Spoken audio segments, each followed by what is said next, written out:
Okay, so I need to remind myself of the details, but basically it was just during the focus week we talked about locations rather than locations expressing things as regions in our kind of reference frames and using that almost as the kind of representational basis.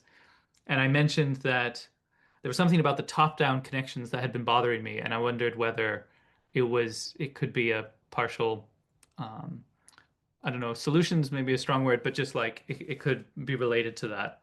Um, but so maybe first I'll describe the uh, problem. So, do you guys, yeah, you see this on Excalibur? Yes. Yeah.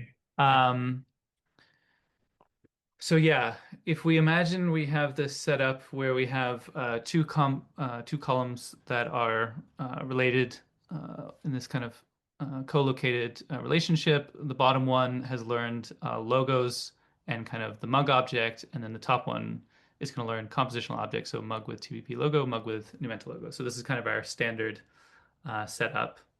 Um, and we assume that there's kind of a set of locations at which we associate. So this is looking at the learned model in R2. Hmm. Um, that there's some locations it's bound the kind of logo representation and others the mug one. Um, so that's our setup. That's what we've kind of learned. And that inference time, we perform a series of saccades over the object, which is given this order here. So one, two, three, four, five, six. Um, and then what we want to happen is um, in the higher level learning module, you imagine you go here, it knows that it's looking at a mug, and so it can tell the lower level learning module it's looking at a mug, and then when you go here, it knows that it's now looking at a logo, and not only that it's looking at a logo, but where it is on the logo, because in that top-down projection, we bind to a particular location in the low-level reference frame. And why is Well, the top level one recognizing the logo now and not the lower level one? Oh, yeah, sorry, it's not recognizing the logo. It's recognized the Oh, TBP it mug. recognized the compositional object and it predicts that the it's logo Yeah, is and there. I guess I should say at this point, yeah, it's actually it's not making a prediction because you're right. it's At this not point, R2 is not inferring logo at that point. It's yeah. relying on R1 So to infer. yeah. So this is a more accurate description. So saccades one and two, R1 recognizes mug and passes that up. So the top one doesn't know whether it's mug with a particular logo or which particular one it is. Three and four, we recognize the logo in R1, and so we can recognize mug with TBP logo in R2. Um, at five, we move off the logo, so R1 is now representing a mug. And then we're now going to move back onto the logo, and we have two possible locations that we might go to, which I've labeled 6A and 6B. Nothing to do with the cortical layers. Um, so, but as mentioned, the connections here are relatively sparse. So if we move to 6A, so R2 has a top-down connection at that location, and so it can tell R1 exactly where it is in its reference frame. And so R1 can accurately predict what will be seen based on the logo model and its location. Well, first of all, R1 in theory would have recognized the logo on its own too, Yeah, right? but then Right. we've moved off. Then we've moved off the logo, I so it's see. kind of forgotten about it. Right. Well, so a couple things that happen here. Um, One, as you're moving from five to six, R2 can send a signal back to R1 saying, "Hey, I'm moving here," and R1 should be able to say, "Oh, there should be a logo here." Exactly. But Yeah. R1, if even if I didn't do that, R1 would eventually go there, and you might say, "Oh, there's a logo here." Yeah, Well, I think. it would just be more surprised. So yeah, and I guess that's what would happen here. So if we move to 6B, But so by the way, but it's also yeah, interesting that there's nothing going on here too, because a moment ago R1 was inferring the mug, and then it's inferring the logo, right? yeah, And that's a tricky thing, right? Just saying that. Um, it's like I could imagine looking at the mug and it's an interesting question. I, it's not clear to me. Um, R1. When does R1 say this is a mug, and when does it say this is a logo? It depends on what it's attending to, right? If in some sense, if I'm Yeah, if not it's kind of like looking past the logo almost. right, and it's like right, it's uh, you don't really notice the logo until you attend to the logo. I mean, Yeah, as soon as mentally, just do a mental experiment. As soon as you think of course, you're attending to it. You're like, oh yeah, there should be a logo there, or yeah, of course there's a logo. I just see it, but in reality, you may not. yeah, Uh, it feels like you always see it. I know it's weird about it. I had just a little experience last night. Was again doing my walking to the bathroom in the middle of the night type of thing. Uh, and actually, it was before I went to bed. I was going upstairs, and I noticed that I'd walked into the bathroom and I turned the light on, but I realized I had paid absolutely zero attention to me turning the light on. My hand reached around the corner and hit the light switch. I didn't even think about it. I didn't even notice it until after I said, "Oh, I just flipped the light switch." It wasn't. There was no attentional mechanism going on when I hit that light switch. And yet, if I think about it, of course, it's there. But there was nothing there seemed to be no representation in my head about it. I wasn't attending to it. It was just, in some sense, like I looked past the light switch. It wasn't. right. I don't know how to describe it. It seems related to this issue. It's a bit confusing. Anyway, so I want to keep going here, but it's not clear what R1 is doing at every moment in time. But it's maybe Yeah, we have to somehow we have to, if it doesn't attend to it, it might just, I don't know. yeah, Would we have a representational logo if we didn't attend to it? I don't know. yeah, I'm yeah. No, sorry. no, I think that's fair. Yeah, and so you know, I'm not saying this is like a fundamental issue, but it was just something I wanted to at least Well, you haven't. I what I interrupted was you. thinking about. You Yeah, didn't well, tell us okay, what the so then issue is yet. the issue basically then is okay, since if we assume this model, the number of associations is relatively sparse, because, for example, in this case, Yeah. um, it's not a complex arrangement. I mean, we could even make it simpler and say like, okay, what if this is like a plate, like the flat face of a plate, and there's no curvature of the logo at all. In theory, learning one association between the logo and the um, the flat surface of the plate is sufficient for modeling the relationship between the two. But then the weirdness is if we now move to 6B, so we path integrate through R2, but where we arrive in R2 doesn't have a learned association um, with the logo. Like basically because of sparsity in our representations, there isn't a particular location for it to say, okay, this is the top-down connection to invoke. So then it's not clear what it would then tell R1 what to predict. Uh, Maybe like you say, Jeff, it would R1 would just be more surprised and it would just have to infer the logo de novo. I thought, Obviously- oh, when you started this problem, I thought the problem would be something else. I oh, thought okay, interesting. I thought it's easy to know it should predict the logo because that's the closest by point Well, um, in to the this location. particular But case, but then, it's easy to think of examples where that doesn't happen.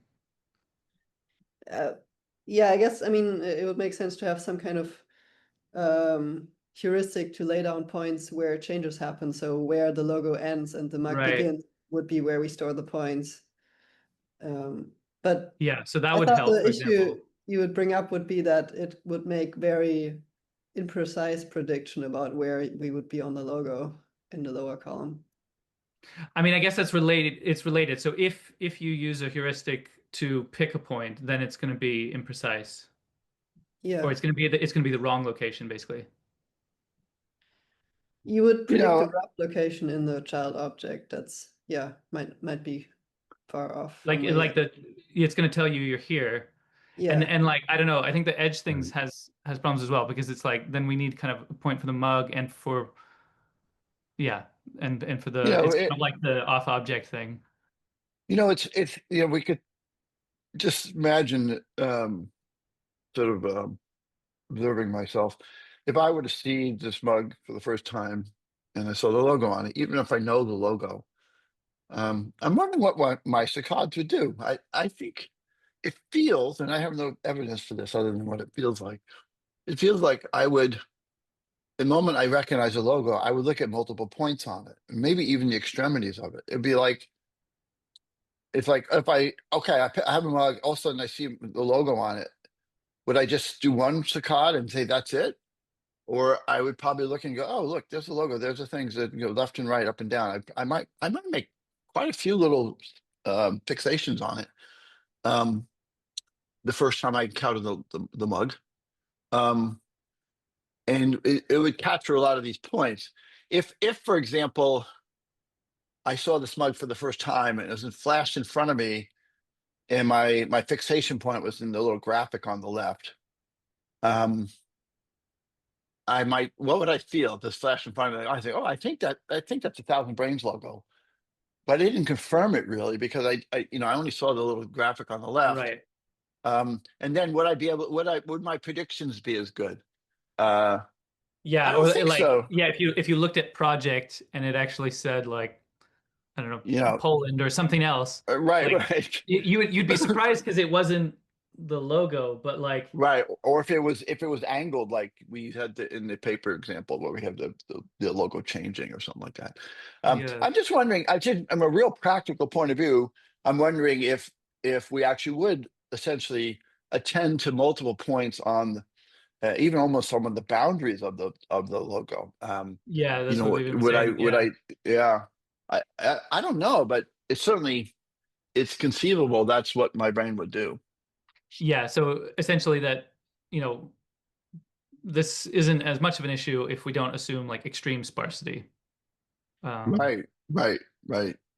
yeah, And again, it's or like we can have sparse models, but it's just naturally there's going to be more surprise and more learning happening when we then so like yeah, in the example you gave of you just have this flash in front of you, you only have a chance to look there.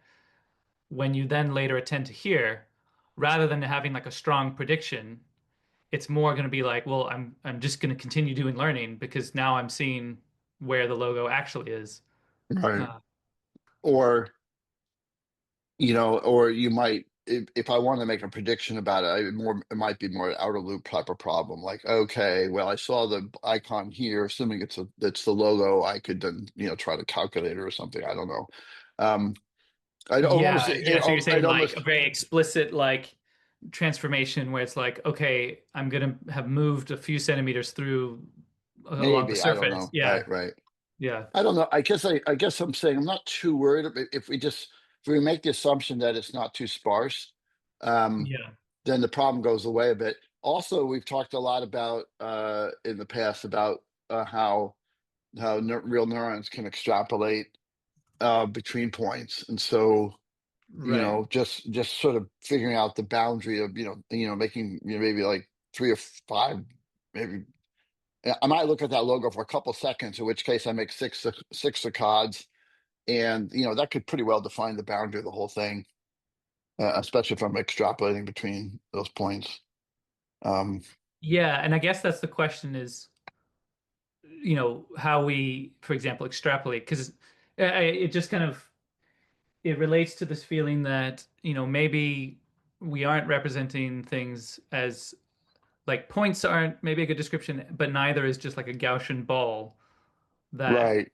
that Well, something a that's bit more like a region or something like that well, the is extrapolation point. Extrapolation is something in between. Extrapolation says I've got 2 points, and now my cloud covers those 2 points if they're not too far apart. Um, Right. If I think the way I think about extrapolation works in neurons, as long as the two locations aren't too far apart, it would work for everything in between and around there. So, it's not like there's a point cloud around a point, but maybe it's like you've got 2 points and then there's a cloud around both those points type of thing. yeah. Um, but I don't know. Um, The other Yeah, thing is, I mean, Germany and Kristen. oh yeah, sorry, good. Um, yeah, so just a question. I've been wondering about this for a little bit. Is it possible that if I'm attending to the logo and I move off the object, that force myself to be still within the reference frame of the logo, that I can still path integrate back onto it and know exactly where I am? even though that I'm getting like different sensory input of the cup, like of the mug. Um, Yeah, so can I? you're saying like you'd maintain the reference frame or like stay in the reference frame. Obviously, you're moving off the model for the logo. Yeah, like No, I moved lower from 4 to column. 5 and back to 6, and I Yeah. can still path integrate because I'm attending to the logo. I haven't like once I re-anchor to the mug reference frame, yeah, that information could be lost. But it feels like if I know if I'm within the reference frame of the logo and I'm still attending to it, I have no problem figuring out where I am once I go back because I know the movements and I'm still within the reference frame. I It's mean, I hard Yeah. to. think maybe you could do that with attention, but I feel like the whole appeal of this compositional model idea is that you don't need to do that because you can keep track of the scene, where you are in the scene in the higher level Right. column. Use the top-down connections to re-invoke the models at the correct locations. But then you would need the denser top-down connections to figure out exactly where you are. Well, not necessarily denser, you just need to store points where features change, a bit like the feature change SM makes us do, or like Jeff mentioned, the policy could make us do that, or the graph building could make us do that, to basically store the points where the object ID is changing. Well, yeah, I mean, if we just want to predict the ID, then that's sufficient because it'll tell us, okay, you're within the area of the TBP logo, so predict TBP logo, but it wouldn't tell us where, it wouldn't give us a good indication of where on the logo we are. I think as a Yeah, general rule, that, I would say as soon as you've really moved off of an object, you wouldn't be attending it to anymore. You could, I mean, you can do that kind of mental exercise, but I think in general that wouldn't be the case. Um, you'd be off to you'd be attending whatever it is that you're looking at, you know. You'd have to re-anchor to do that. Uh, Right. I think R1 would have to re-anchor when you go back to the logo. You know, this stuff happens really quickly, so it's not a problem. Um, right. I mean, to R2 re-anchor. doesn't need to re-anchor. That's the nice thing. R2 still has a representation where we are on the compositional model, so it can make the R1, it can make R1 re-anchor instantaneously when the sensor moves back onto the logo. Right. But yeah, like you mentioned, Niels, the exact location might not be Yeah, right, but maybe which the I thought ID was is the main issue you were going to bring up. But okay. yeah, Yeah, which I agree is maybe might become a bit of a practical issue if we have quite sparse models. yeah, But I think, you yeah. know, Mhm. there's two things we're mixing up here, and you haven't talked to the second one yet. One is this idea of a region that really came about from an attentional point of view. Like it's clear that I can attend to a region in space. You know, the Well, example I I've guess given, that's how it started. But then during the focus week, we're like, right, maybe should everything be regions? Kind of right, right, like right, regions are all you need or whatever. and yeah, right, right, and then it kind of got soured on that a little bit. So this Yeah. little So I guess discussion today, this was kind of running with that a bit just because right, I right, just thought interesting. Could that be related? I don't think it's right, for what it's worth. I don't think it's a particularly good solution. So the main reason I'm still talking about this is just to voice this kind of problem. Again, I don't think it's like right, fundamental, but I think right, it's just something to be aware of that right. yeah. I think, you know, it's interesting what would define a region. Just so I agree, it's good to do this and just sort of put the nail on, close this box up. Um, you know, when I think about a region of attention, you know, this could be something that requires multiple columns because if you have multiple columns in a region that are attending to an object, those columns actually represent an extent in space. That each one has its own location, and so in some sense, if you had learning modules attending to all the different, observing all the edges of an object, like the logo, that their locations each together Right. could project subcortically onto the pericolliculus, and it says, okay, this is the area we're attending to right now. It's defined by multiple projections to this pericolliculus. It's Right. not encoded in a single projection. So Yeah, I I think think that relates. Oh yeah, sorry. yeah, I'm saying we can keep this idea of a attentional region, but not. And I know I got excited about it, so it's my fault, but the idea that actually, you know, that's throwing out an idea that's exciting. The idea that it actually is occurring in all the projections being in columns seems not to work too well. So, Yeah, and I can talk more about, I guess, voting in with this problem. But yeah, Tristan, you raised your hand. Justin, yeah. Um, and maybe you covered this in the, I'm just catching up on the latest understanding, but is there a reason why passing down the union of both prediction as like in the concept where it's a context of like you're gonna see logo or a mug, and just like passing down the union, that's still better for the low level learning module because it's like, oh well, it's not a potato, so at least I have these two things to choose from. So like, is there a reason why that doesn't work?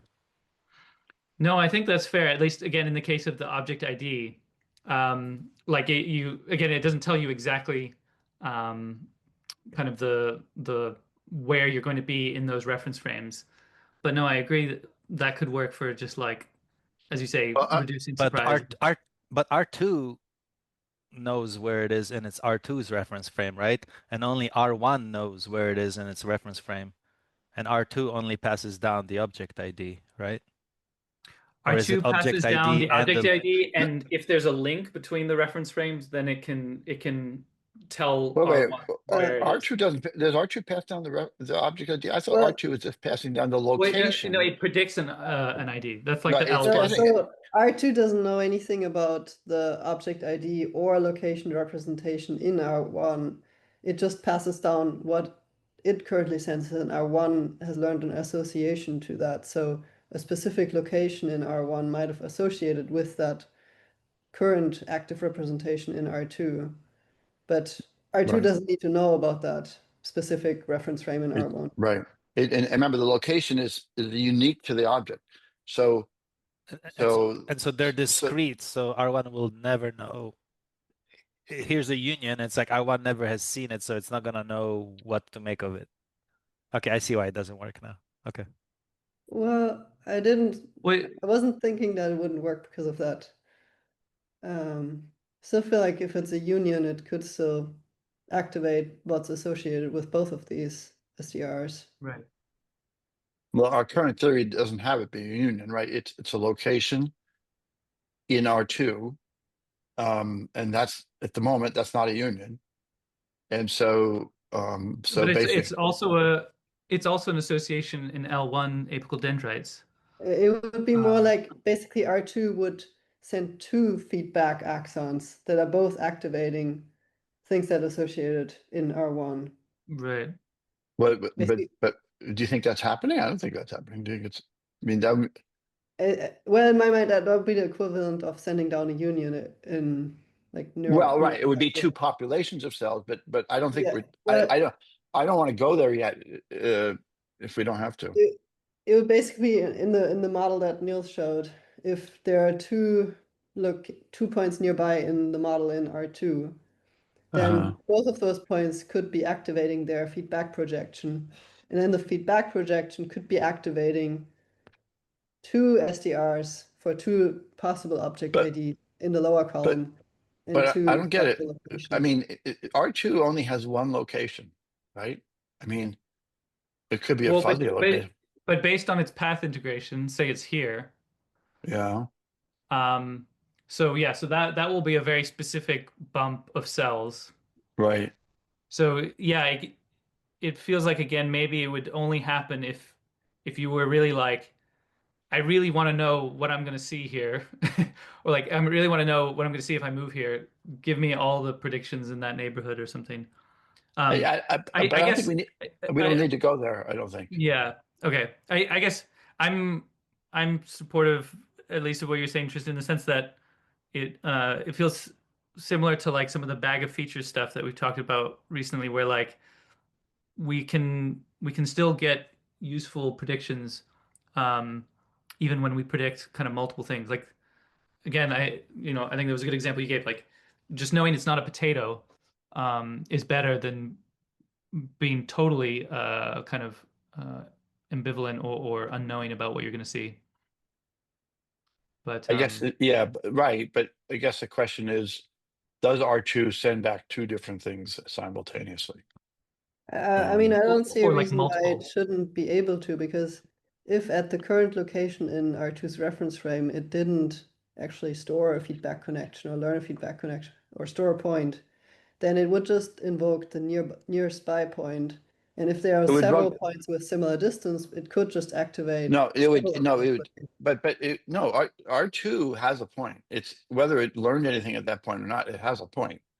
Yeah, Um, it will have an active grid right. cell or whatever, but Yeah, it So but just won't necessarily have like a but if it hasn't learned the feedback projection, are you saying it would just not send anything back if it's well, at no, this it location? sends that one particular point back. I mean, R1 can say, okay, here's the location. R1 could say, this is close to a couple locations I've seen. Wait, You know, would it send anything back? I thought if there's not a learned point, there's no basically there's no synapse between the projection from well, the layer 6 cell here to it's set. The projection is physical, right? It goes back. Whether R1 has synapses to it is the question. I mean, those physical lines are going to go back. The purple line will sure. go. But yeah, if there's no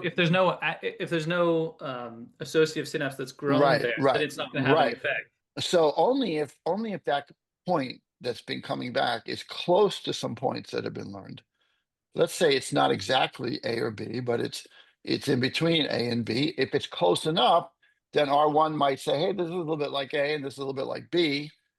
If it's not close enough, it will say, I have no idea what this is. I guess Yeah, yeah, that so that's assumes what that they I have some meant. like spatial kind of. But R2 is not sending back multiple things. R2 is sending back one thing.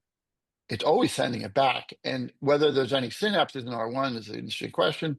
And if there are, if there's some that are points that are stored nearby, then R1 could say, hey, that's somewhat close to something I know.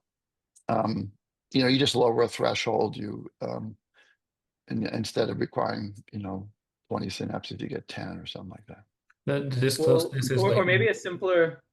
Sorry, were you saying, Niels? sorry, I was just gonna ask, this closeness is measured as like overlap or some different measure? It would be overlap in a brain. I think it would be overlap. It would be, you have an SDR, and you're basically going to, let's say it takes typically 20 synapses to recognize an SDR, but you could say I have an overlap of 10. I could, maybe I could lower my threshold and say, okay, well, that 10 is close to this point and is close to that point, type of thing. So that would that assume that the locations that are close to each other have more overlapping Well, SDRs? they always would, but not in the way that you might be thinking. I mean, obviously, if you represent a point with an SDR and you move just slightly off to that point, all the bits Only don't a change few at will once. change. Yeah. They change, and you go far enough where they all change. I wouldn't say, you could say that's overlapping semantic meaning if you want, but it's really the only overlap is like this thing is close to that one physically. Right. And as you move further and further away, at some point, then all the bits have changed, and then there's no overlap. I mean, I'm speculating here, but it's a fact that if you start moving from a point, they don't all change at once. At least in the brain, they don't. Right. Makes So if you had 19 out of 20 synapses, that would be good enough. And, I mean, typically way we think about this is you might form 20 synapses, but the threshold is 15. That's also the numbers from the neuroscience, roughly. And so, you could have a perfect match of 20 or a poor, still a match of 15, but it's not as accurate. But it still matches. That kind of thing. Yeah, I guess yeah, just in terms of, I think one thing as well to think about is like right now we're talking about it kind of assuming that the two low-level learning modules, sorry, that there's one low-level learning module that's learned all the objects. But in reality, in a more kind of distributed version, we'd probably have one column that's learned logos and another one that's learned mug. Why would you assume that? Uh, I wouldn't have made that because assumption. I guess they're just dependent on quite different inputs. Like these logos are dependent on 2D morphological features, whereas this is But based on like 3D. why couldn't the same learning module learn a mug and a logo? My assumption coming in here, R1 and R2 would both know mugs and both know logos.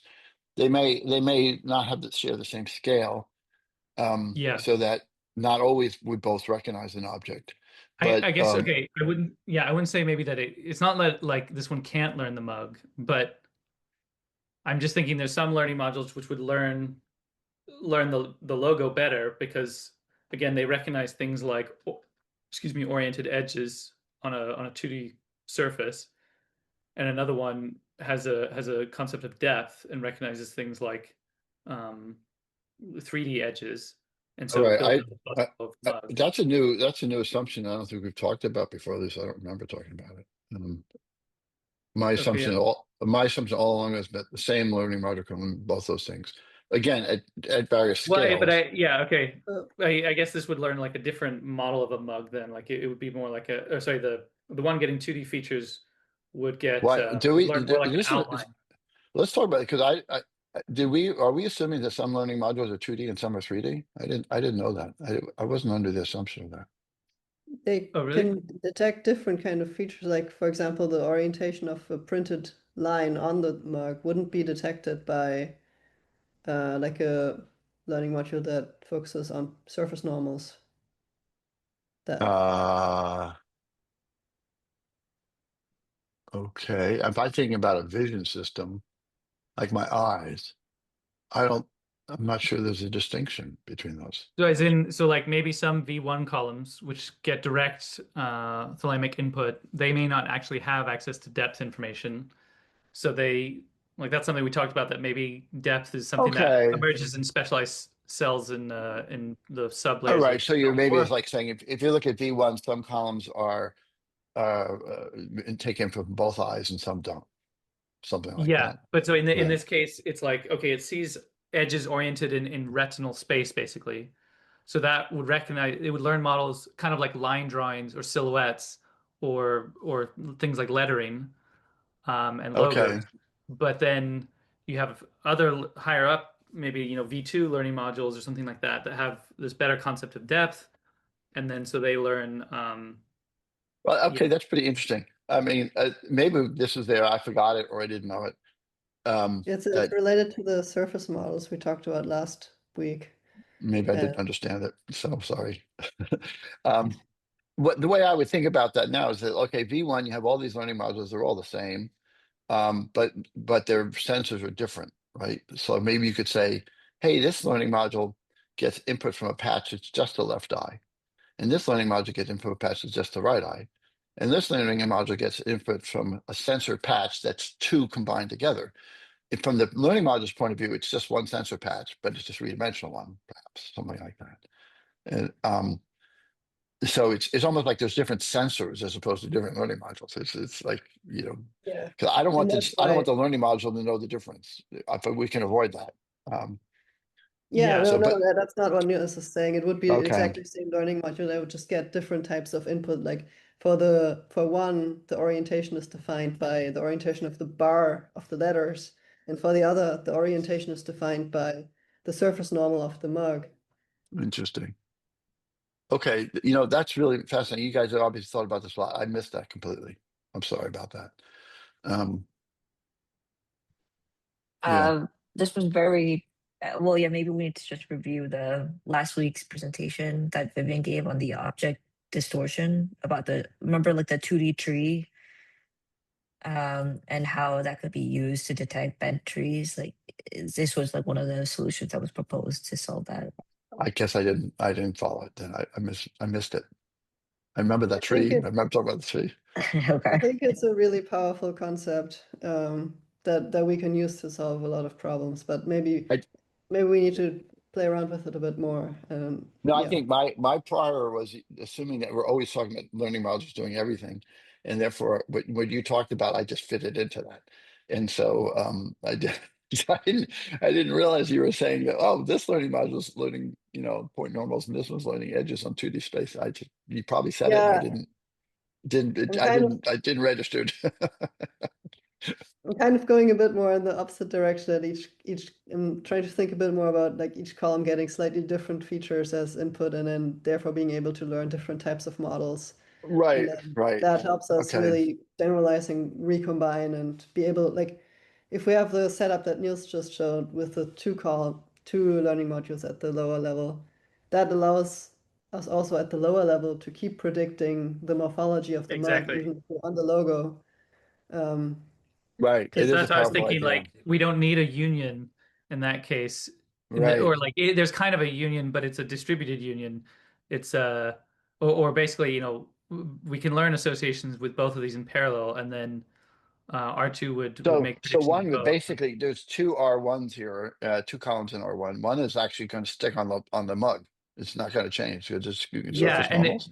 and it And the also other kind one's of going to, relates to your question, Rami. Like, so and this is the nice thing that like when you move to this part of the mug, actually this learning module is still presumably going to be sensing mug and right. passing that up, and so it doesn't become as kind of like mutually exclusive. But now Um, these two learning modules in R1 can't really vote at this point, right? Because one's yeah, representing the well, mug and one's a well, they logo. could. I mean, they could if we see these things enough, like I if we always see these things together. but they Like, isn't probably that kind of the idea of voting? That like, if But these things we were want we sufficiently want to. correlated, we might actually start voting But the between whole each point other. is I might have mugs with different logos, so I can't say the But mug then always that's has fine. this. Then we don't want to vote, do we? but But I but mean, it would also wouldn't it also depend on what where we are on the mug? Like right. But we'd have multiple columns like this that are learning the mug, and they would vote with one another, and we'd have multiple ones like on the logo, and they would vote with one another for All sure. right. I apologize for not following this, and this is obviously a very powerful idea. Now it is. Now I see it. So I didn't get it. That you have these. This could solve a lot of sort of lingering problems that, in my mind, about the reaction between the fact that you still have you're still attending to the logo and the mug at the same time, and you might be doing that both in R1. Right. yeah. Yeah, it Just feels in like yeah, yeah. And a lot of just this in stuff. Ninja. Oh, Just on the topic of voting, like, you know, you're you have expectation of where on the mug logos are, and you'd be surprised if it was like over the rim going into the mug, right? So even the voting, so they could still vote where one of them's like, I'm seeing a logo, and the other one's like, I'm still seeing a mug, and it just learns there is stuff usually at these locations that like I get votes from others, like I get a lot of votes from other stuff, usually wherever the logos are, and that maybe allows it to be more surprised if like it gets voted where it's like a logo on the rim or something. It's like, oh, I usually don't get a vote when I'm on the rim from this learning module about the logo type of thing. So I'm just saying the votes might still be useful for contextualizing other information instead of just, uh, you know, it learning I am mug with TBP logo. It's just like I'm learning I'm a mug, and a lot of time there's stuff in these locations, whatever, but it might never crystallize what that stuff is. yeah, yeah. I No, think I followed that. I think I followed that. Um, I but can, if we're talking about the two learning models in R1, um, they're not. Uh, I mean, it seems like I could say, okay, one learning model is recognizing mug, one learning logo. So I see the log. If I see the mug, it might suggest the logo, or it might suggest multiple logos, depending what I've seen before. But I don't even know if it would be on a location by location basis because um, those learning models in R1, I'm not sure if they're sharing location information, at least not at the voting level. Once you're Yeah, I voting, think you're kind of yeah. sorry. It's no, it does get weird. At least, yeah. If we're gonna do it in Monty with like if they have different reference frames, but in some sense, it could work. I just don't know. Yeah, it probably wouldn't learn an association unless it's like a really specific, um, common. Yeah. Yeah, but I it mean, could I learn. feel like we have several bigger open questions around voting and locations, and I don't know if we can answer this question until we answer those open questions. Okay. Yeah. I I just wanted to guess say one last thing on this one about related to your point, Jeff, about, um, the attention could be kind of lots of learning modules having motor outputs, and those kind of, although they're each giving a location, in their kind of combined outputs, they define a more of a region. And I feel like, yeah, something similar here could happen where, like in this problem setup I've described, we have one high-level learning module with its sparse models. But in reality, we're going to have, you know, dozens or hundreds of columns. And so when I move to this location, that might not be represented in this model, in this column, um, but in another column, and not in this column. Sorry, so these different models correspond to the learned models in different columns. Um, why did I draw it like this? Uh, oh yeah, because they're attending to different locations. Sorry. So yeah, after we move, because they cover different parts of the sensory input. So this column has this model and it's attending to this look or like its sensory patch is coming from this location. This one has this sensory patch. But the point is there will be some columns where the sensory patch aligns really well with the learned points, even if they're sparse. And these columns could maybe have an outsized role in making top-down predictions. And in this sense, it's kind of indirectly defining a region. Uh, you could say that like, yeah, basically anyone who knows what to predict makes a strong prediction, and there might be multiple columns like this. You know, on the if we want to talk about this attentional space, you know, we think about, oh, like, okay, the layer 5 motor outputs are projecting the superior colliculus, but we also have the layer 6A neurons, which are representing location, project to the thalamus, and the thalamus has been forever associated with attention. And so, and they've got, you know, a bunch of mechanisms of the thalamus which suggest that it can gate areas of input and so on. So I just want to say that when we think about attention, um, we probably have to think about that too. It might be attention, may be multiple things at once. It may be like gating where the input comes from, but it may also be specifying an area in global space that other columns can take advantage of. It's probably going to Yeah, be not like a right. single. It may not be a single thing. You know, we still have it's interesting how layer 6A is this major projection to the thalamus. It's the main thing that people talk about, like, oh, layer 6A projects back. Of course, layer 6B does too, and other things. But at the moment, our theory doesn't tell us what layer 6A, why it's projecting back to the thalamus. It's like, if that's the location layer, we have no theories why the location is being sent to the thalamus. It's kind of weird. Where layer 6B, the orientation, that makes sense. That fits in our theory about thalamus doing orientation changes. But why would you be sending back the location back to the thalamus? And if layer 6A is truly an SDR representing a unique location, that makes it even more difficult. Because then you have to say that is the thalamus recognizing unique locations? I don't know. When I can't So, remember, is that this? Are those because there's different neural subpopulations in layer 6? Is that are those the same layer 6 cells that we think are the kind of grid cells, or is it right, a right. third subpopulation? Well, the two major ones that are talked about are layer 6A and layer 6B, and they have different sources and different destinations. But numerically, the layer 6A ones are much larger, and that's why they get written up more. Where if layer 6B is orientation, you don't need a lot of cells to represent orientation. It's not really an SDR. So just a few cells can represent orientation, just like, you know, just like a few mini columns can represent orientation. But if you're going to represent a location, a unique location, then you need lots of cells to do that. And so those project back to the inhibitory layer, the NRT on the whatever it is, thalamic ventricular nucleus, TRN. And they also project directly to the relay cell, so it's confusing. It's like, why would I be sending the specific location back to the thalamus? What would I do with that? I don't think we should resolve that here. I'm just, again, just pointing out that attention could be multiple things. It could be specifying a region in global space, which could be maybe the layer 5 cells projecting to superior colliculus. It could be layer 6A somehow doing it through the thalamus. I don't really know. I don't have a theory about that. Yeah.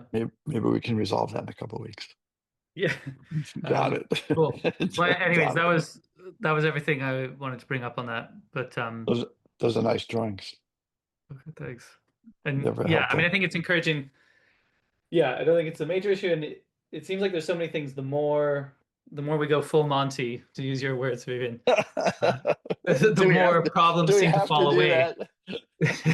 Like the less we assume that we have like these single models that just like learn everything and these like super complex these single columns that learn like super complex models, but more assume like a distributed system. It feels Well, like I wouldn't say, the I better it would works. be hesitant to call it a distributed system. And look, obviously, the brain and the cortex is a distributed system, lots and lots of models. I think the thing where I want to hesitate to say is that the models are different. They have just different sensor inputs. That's the only difference between them. And beyond that, they should all be the same. Yeah, So the way I right. would view it is, it's not like we have a distributed model like mug already with many, many columns of models of mugs. That's a distributed model. And we could have, well, some could be touch sense, some could be visual sense, that's distributed.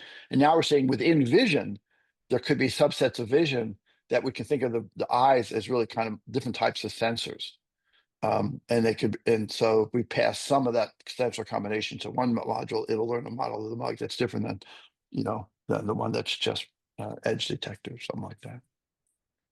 Yeah, but so your hesitation around the word distributed is just it implies like a sharing of. It implies that you don't have that a single column can't learn a model.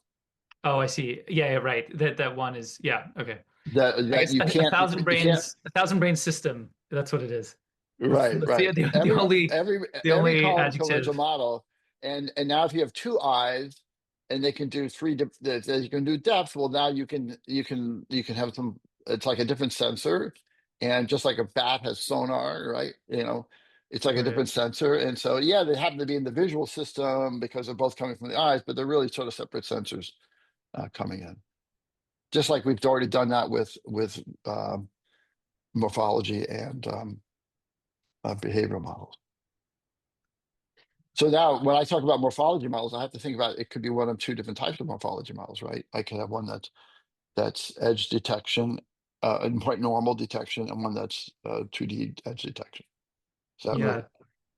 Yeah, Yeah, that's and the one thing idea. we've I think talked briefly about that I feel like for a long-term thing is would be interesting is there a way we could have a more general theory for the sensor modules or what that's doing and what kind of defines a morphology feature such that like right now we kind of almost come up with like a short list of like, oh, it's edge detection and it's surface normals, but it's like there's No, a to common me, theme to a lot of this stuff, which is this to me, whole kind of the morphology model centron. always has always been that the input is not dynamically changing. You're not sensing But a it's more dynamic. than that, isn't it? It feels Why? like it's the fact that it has like a pose to it, and I feel like that naturally comes from looking at kind of differences that like when you have a step change in some way, so that like an edge is basically a step change in kind of contrast and or Right, luminance. but it's not a dynamic step change, right? If I No, in the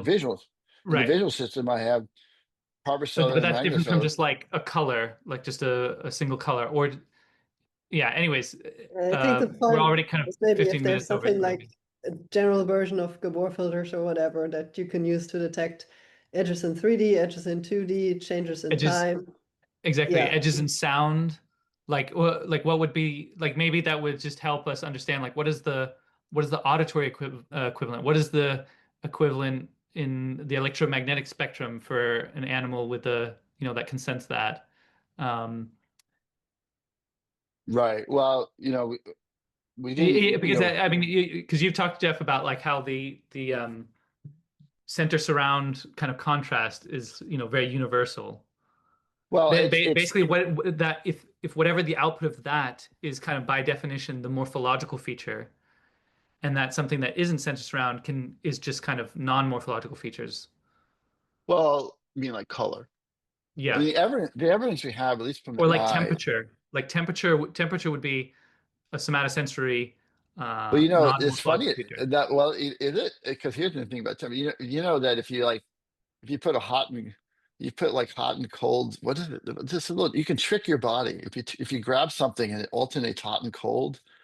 It feels you get the absolute wrong perception. Does Oh, anyone remember interesting. this? I don't know. I could Oh, it's now that you say it, I it's can a imagine it's actually a dynamic feature that it, like my that you're point, feeling the change in heat or something. But yeah, right? That's Yeah, where I we're started going. sensing heat transfer, not actual temperature. But yeah, it's also it may be it's the edge of between hot and cold. It's like the edge between, the edge in a visual object is what's reported from the retina, not the uniform space. And yeah, yeah. temperature may be very similar to that. It might be somehow the difference between things. I only brought up because I know there's this really strong uh, tactile illusion that if Sure. you grab something and it alternates temperatures, you just get it wrong. It's like you're actually grabbing something hot and it feels freezing cold. Isn't Um, that also the how do you boil the frog? You don't put it into well, the bowl because then it will jump that's a out. You different thing. That's it, right? That's just something exactly. It's similar to that, right? Like the temperatures, you don't notice it hasn't if it changed, slowly, right? yeah, if it Right, slowly increases, you don't notice. right. Do you think it's called the thermal grill illusion? Does that ring a bell, I don't know Jeff? what it's called. I just know Okay, I've seen it maybe in we can try it science in London science if it's safe. museums. What does the thermal grill? What does it do? Well, it's alternating bars of 40 degrees and 20 degrees. And what does it feel When like? someone presses a hand against the whole grill, they experience the illusion of burning heat. But if they experience only a cool or a warm bar, only coolness or warmth, respectively, is experienced. So you feel it's hotter than it is. Yeah, much hotter, even Right. though they're 40 degrees and 20 degrees. Right. I kind of remember it feeling it colder, but maybe it's hotter. Yeah, But or that's maybe there's an it. inverse version. Right. When you feel these multiple ones across your hand, you just get the wrong perception. It's just, and it's striking. It's not like you can't. It's not like you're guessing or imagining. It's like well, in this case, it feels like it's super hot, but it's not. You feel like I can't hold this, but it's not that hot. Interesting. It's like you get it wrong completely. Um, Yeah. So anyway, so maybe things like temperature are it may be like edge of light. Maybe it's similar to that. Um, I think bringing this out and sort of trying to. I remember recently I said that the taxonomy of models, or I think it was the term I used, or something like that, would be really good to know. But it's really sort of if we assume all the models are the same, it's sort of the taxonomy of type of sensors that can be fed into a model and how they lead to different perceptions. But I do like the idea that you only want to store points where there's a transition of some sort. That seems to Right. make a lot of sense, and that seems what brains do. Yeah, and then if we can define that at the right level of kind of algorithmically or whatever, it would just Right, it'd make it easier for people to build applications with Monty because if someone right, then comes along with LiDAR or whatever, right. electromagnetic radiation, they don't have to say what is the CMP, what the hell is the CMP? We say, well, basically take your data in a local sensory patch, look for this, and that is the signal that the But sensor even module something, should output, and that's what's even going to then be learned.